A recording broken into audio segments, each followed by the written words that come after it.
సాయిరామ్. సమర్థ సద్గురు సాయినాథ్ మహారాజ్ కి జై. ముందుగా మన సాయి కుటుంబ సభ్యులందరికీ నమస్కారం అండి. అందరూ కూడా సుఖంగా, సంతోషంగా, ఆరోగ్యంగా బాగుండాలని మనస్ఫూర్తిగా కోరుకుంటూ ఈ రోజు వీడియో మొదలు పెడుతున్నాను. ఇక ఈ రోజు వీడియోలో మన బాబా గారు ఏం చెప్పబోతున్నారు అంటే, తల్లి, జీవితంలో ఓడిపోకుండా గెలవాలి అనే పట్టు ఉంటే ఈ నిమిషం నీ సాయి మాట విను, ఈ ధనం అందుకోమ్మా అని చెప్పి బాబా గారు ఈరోజు ఒక మంచి సందేశాన్ని తీసుకొచ్చారండి. ప్రతి ఒక్కరి జీవితంలోనూ ఏదో ఒక ఆశయం అనేది ఉంటుంది. నేను ఇది సాధించాలి అనే పట్టు ఉంటుంది. అలాంటిది ఎవరికైనా ఉంటే జీవితంలో నేను ఓడిపోకుండా గెలవాలి, నన్ను చూసి నవ్వుకున్న వాళ్ళు, నా పరిస్థితిని అర్థం చేసుకోకుండా నన్ను హేళన చేసిన వాళ్ళు, ఇలాంటి మనుషులు నా చుట్టూ ఉన్నంత కాలం నేను గెలిచి చూపిస్తాను అనే పట్టుదల ఉన్నవారు ఖచ్చితంగా ఎప్పటికైనా సరే ఓడిపోకుండా గెలవగలుగుతారు. అలాంటి నమ్మకం ఎవరైతే వాళ్ళ ఇష్టదైవాన్ని ఆరాధిస్తూ ధర్మాన్ని అంటిపెట్టుకొని ఉంటారో వారి జీవితంలో దైవం ఎప్పుడూ తోడుగా ఉంటుంది. ఈరోజు మన కోసం బాబాగారు అందిస్తున్న ఇంత గొప్ప సందేశం పూర్తిగా శ్రద్ధా భక్తితో ఆలకించండి. ఒక చిన్న కథ రూపంలో విని తెలుసుకుందాం. అనగనగా ఒక పల్లెటూరు. అందులో రాజయ్య, వరలక్ష్మి అనే దంపతులు ఉండేవారు. ఇక రాజయ్య ఎడ్లబండి తోలుకుంటూ జీవనం సాగిస్తూ ఉండేవాడు.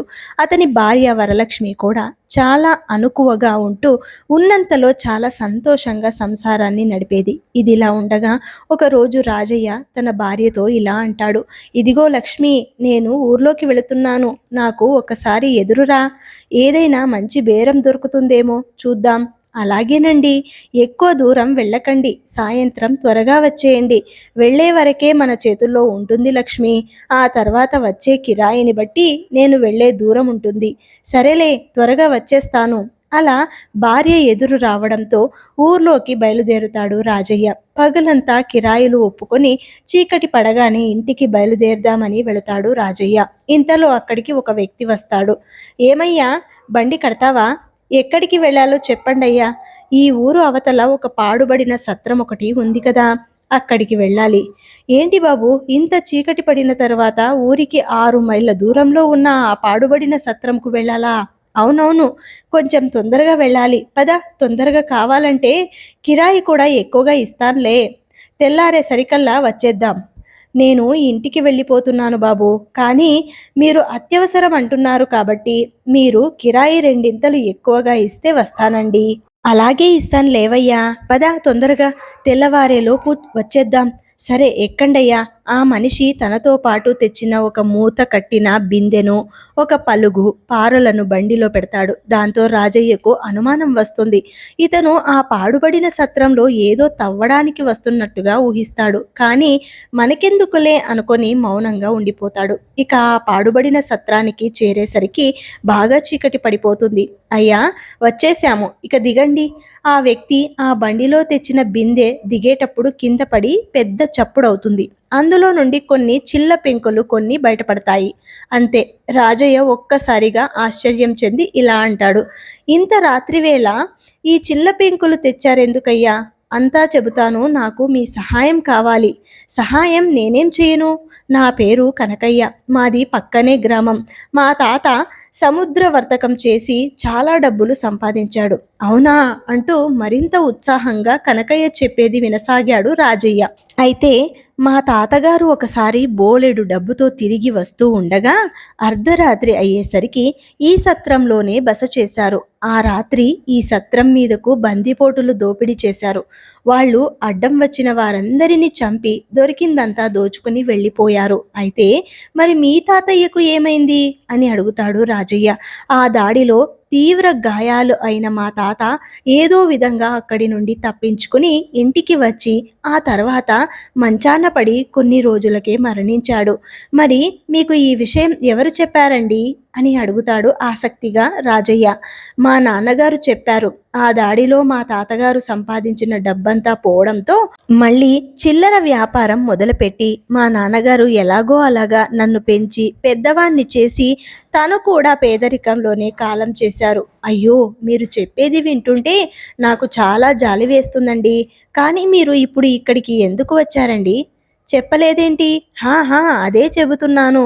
మా తండ్రి పోయేటప్పటికి నాకు ఒక ఇల్లు తప్ప ఏమీ మిగల్లేదు. అయితే ఒకరోజు ఆ ఇల్లు అమ్మేద్దామని అటక మీద పాత సామాన్లు సర్దుతూ ఉంటే అక్కడ మా తాతగారు రాసిన పాత పుస్తకం ఒకటి కనిపించింది. అవునా? అయితే ఆ పుస్తకంలో ఏం రాసి ఉంది అంటూ మరింత ఉత్సాహంగా కనకయ్య చెప్పేది వినసాగాడు రాజయ్య. ఆ పుస్తకంలో కాగితాలు తిప్పుతూ ఉంటే ఒక చోట మా తాతగారు రాసిన లేఖ కనబడింది. ఆ లేఖలో ఆ రోజు బందిపోట్లు దాడి చేసినప్పుడు ఏం జరిగిందో వివరంగా రాశారు కనకయ్య తాతగారు. బందిపోట్లు చుట్టుముట్టడం గమనించిన నేను నా దగ్గర ఉన్న ధనమంతా ఒక మూటగట్టి సత్రం పక్కన మొక్కలు కోసం తవ్విపెట్టిన గుంతలో ఆ నిధి మొత్తం భద్రపరిచాను అని రాసి చనిపోయారు. ఆ సంగతి తెలియని మేము ఇన్నేళ్లు పేదరికంలో బ్రతికే ఉన్నాము. కనకయ్య రాజయ్యతో మొత్తం జరిగిందంతా ఈ విధంగా చెబుతాడు. రాజయ్య, నువ్వు నాకు ఆ నిధిని వెతకడంలో సహాయం చేస్తే నీకు అందులో నుండి 3వ వంతు ఇస్తాను. రాజయ్య అందుకు సంతోషంగా ఒప్పుకుంటాడు. కనకయ్యకు సహాయం చేయడానికి అంగీకరిస్తాడు. అయితే ఈ చిల్ల పెంకులు బిందె ఎందుకు తెచ్చారు అని అడుగుతాడు రాజయ్య. ఉన్నట్టుండి మనం బిందె పట్టుకొస్తే అందరికీ అనుమానం వస్తుంది. రోజు ఇది మన వెంటే ఉంటే ఎవరూ పట్టించుకోరు. పైగా మనకు దొరికిన నిధిని ఇందులో తీసుకుపోవచ్చు. ఈలోపు ఎవరైనా అనుమానపడి బిందెను తనిఖీ చేసినా ఇందులో చిల్ల పెంకులు తప్ప ఏమీ ఉండవు. రాజయ్యకు కనకయ్య ఆలోచన సమంజసమే అనిపిస్తుంది. ఆ తర్వాత ఇద్దరు చెరొక పలుగు పారా తీసుకుని సత్రం వెనక్కి వెళ్ళి చెట్ల పొదలన్నింటి వద్ద చెరొక వైపు నుంచి తవ్వుకుంటూ నిధి వేటను ప్రారంభిస్తారు. మీ తాతగారు ఆ నిధిని ఎక్కడ దాచారో తెలియట్లేదండి. తెల్లవారుజాము కావస్తుంది. ఎవరైనా చూస్తే దొరికిపోతాము. నిజమే నిజమే. ఇప్పుడు వెళ్ళిపోయి మళ్ళీ రాత్రికి వచ్చి తవ్వుదాము. ఇక పద. ఆ రాత్రి వాళ్ళ ప్రయాసకు ఫలితం లేకుండా పోతుంది. గోతులు మళ్ళీ పూడ్చి పలుగులు పారులు ఒక పొదలో దాచి ఇద్దరు బండి ఎక్కారు. రాజయ్య కనకయ్యను తన ఇంటి వద్ద దించి తిరిగి రాజయ్య వాళ్ళ ఇంటికి చేరుకుంటాడు. లక్ష్మి, ఓ లక్ష్మి. వస్తున్నానండి. రాత్రంతా ఎక్కడికెళ్ళారు అని నిలదీసి అడుగుతుంది ఆ లక్ష్మి. ఇక రాజయ్య భార్యతో జరిగిందంతా చెబుతాడు. ఎందుకయ్యా ఇవన్నీ, మనకు ఉన్నదాంట్లో సుఖంగా ఉన్నాం కదా. పరాయి సొమ్ము కోసం ఆశపడటం అంత మంచిది కాదు. కొంచెం ఆలోచించు. నీ మొహం, నీకేం తెలియదు. నేను ఎన్ని రోజులు కష్టపడితే అంత సొమ్ము వస్తుంది చెప్పు. మళ్ళీ ఎక్కడా చెప్పకు. నేను మళ్ళీ కనకయ్య కంటే ముందే ఈరోజు రాత్రికి అక్కడికి వెళ్ళి మరికొన్ని చెట్ల దగ్గర తవ్వుతాను. ఒకవేళ ఆ నిధి మన అదృష్టం కొద్దీ మనకే దొరికిందే అనుకో, మొత్తం మనమే ఉంచేసుకోవచ్చు. అయ్యో, అది అన్యాయం కదండి. ఆ అన్యాయపు సొమ్ము మనకు అస్సలు వద్దు.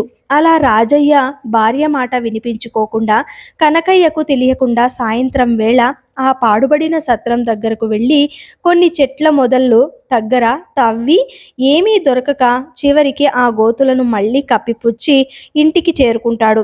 ఆ రాత్రి మళ్ళీ ఏమీ తెలియనట్టు కనకయ్య దగ్గరకు వచ్చి మళ్ళీ తవ్వడం మొదలు పెడతాడు. ఇలా 2 వారాల పాటు ఇద్దరూ శ్రమ పడతారు. ఏంటి కనకయ్య గారు, నిజంగా మీ తాతగారు నిధిని దాచారా లేదా? అప్పుడే 2 వారాల నుండి నిధి కోసం తవ్వుతూనే ఉన్నాము, కానీ ఎక్కడా నిధి జాడే లేదేంటి? అలా అనకు రాజయ్య, నా మాట నమ్ము. ఇంతకాలం కష్టపడ్డాం కదా, ఇంకొక రోజు నా కోసం కష్టపడు.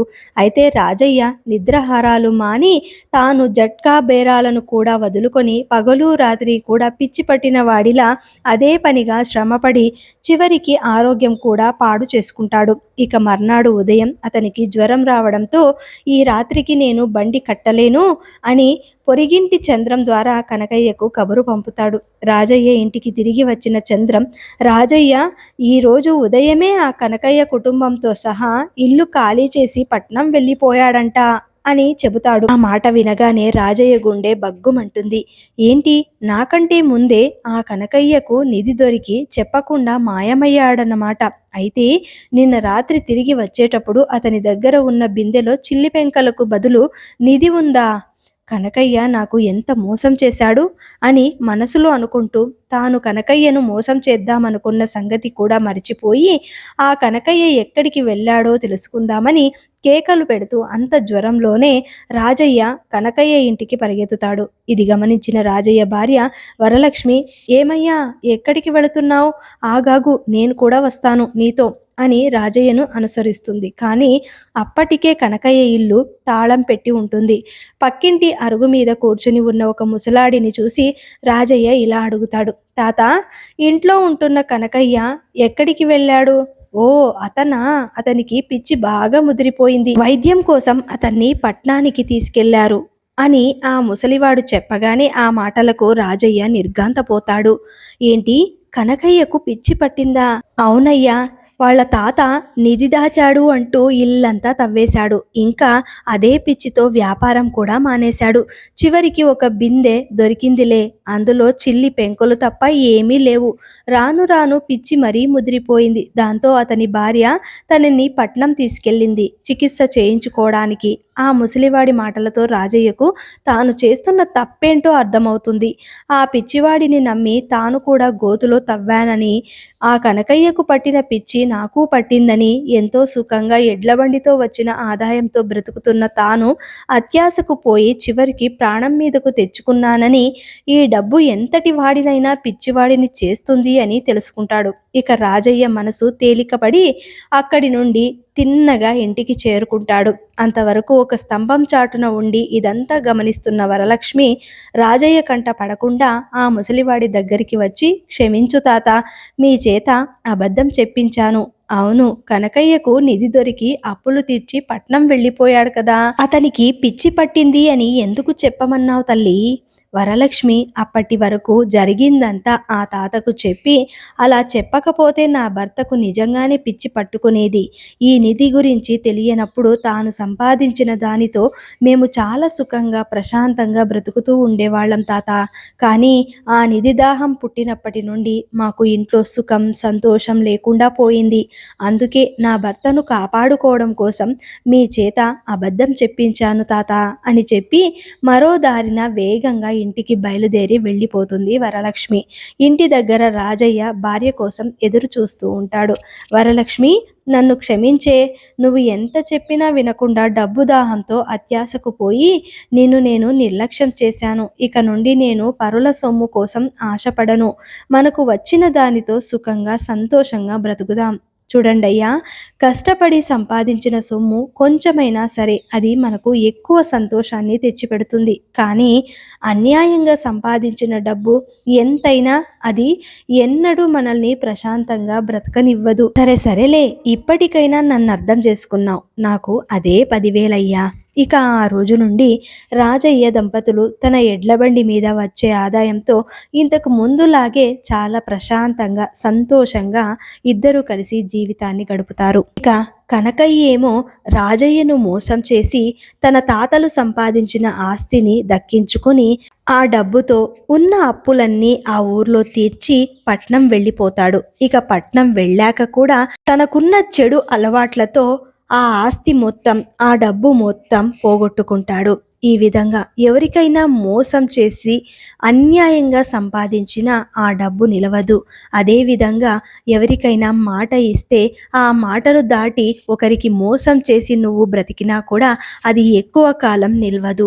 మరి ఈరోజు బాబాగారు అందించిన ఇంత గొప్ప సందేశం ప్రతి ఒక్కరికి కూడా నచ్చిందనుకుంటాను. ఎందుకంటే జీవితంలో ఓడిపోకుండా గెలవాలి అంటే నీ పట్టు, నీ ఉనికి చాలా అవసరం.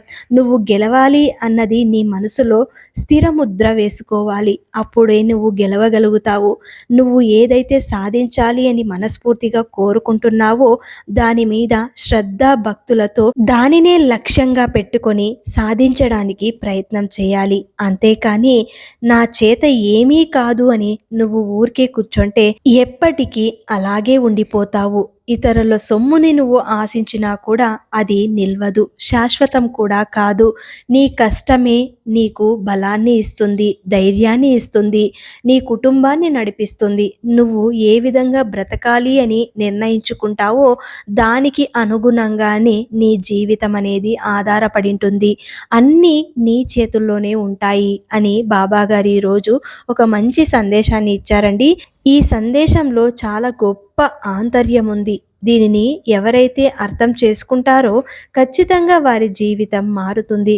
ఏ విధంగా తప్పుదోవ పడుతున్నారో దానిని సరిచేయడానికే బాబా గారు ఇలాంటి సందేశాలను పంపుతూ ఉంటారు. నిజంగా మీకు ఈ కథ నచ్చితే శ్రద్ధ సబూరి అని కమెంట్ చేసి అందరికీ అందేలాగా షేర్ చేయండి, లైక్ చేయండి. మళ్ళీ ఇంకొక మంచి వీడియోతోటి మీ ముందుంటాను. అంతవరకు సెలవు. సర్వేజన సుఖినో భవంతు. సర్వం శ్రీ సాయినాథార్పణమస్తు.